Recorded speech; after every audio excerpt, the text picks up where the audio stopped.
You can specify custom field labels or the size and attribute feature. Let's go to the item list. We'll edit an item.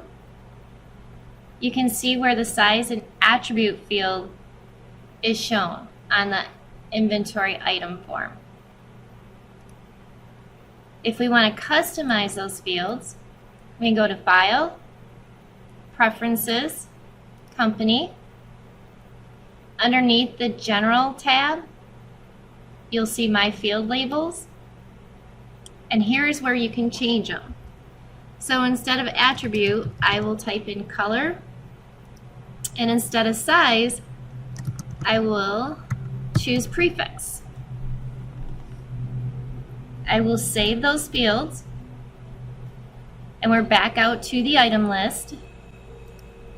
And when I go back into that inventory item, I can see where my fields have been changed to prefix and color.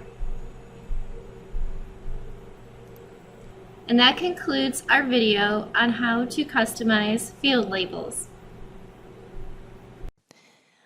Thank you for watching my video. Please subscribe and click on the bell to be notified when I make another video about point of sale. Thank you, everybody.